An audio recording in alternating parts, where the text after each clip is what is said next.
Nobody talks about black suffering.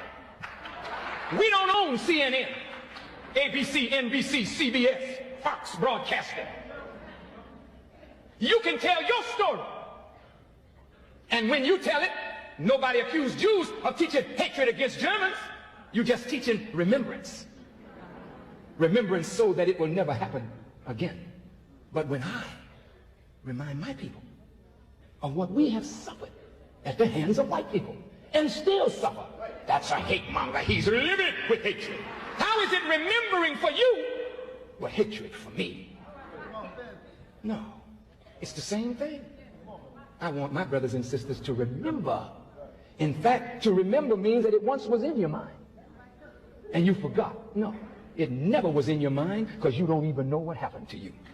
The slaves who had babies, they would steal the babies during the course of the day. These babies, some would be infants, some would be a year old. He said some would be toddlers. He said they would grab these children and take them down to the swamp. They would go down there at night, take these babies and tie them up because they hunted the big bull alligators.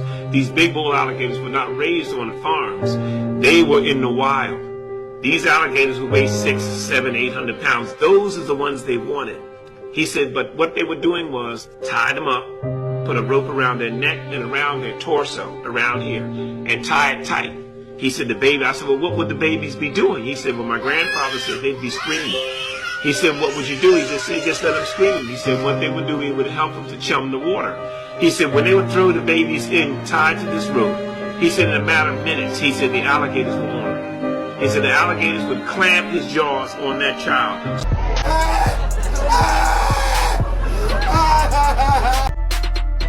When she first came to Europe, she didn't know what she was getting herself into. Maybe didn't like it at first.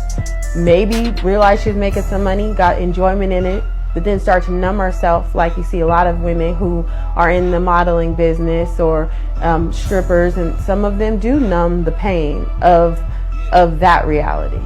And she numbed herself and then wasn't relevant anymore.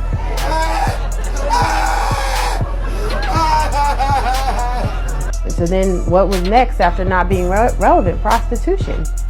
And that is the biggest thing in modeling now. You can't name one urban model that's out on a magazine perspective that isn't a prostitute right now.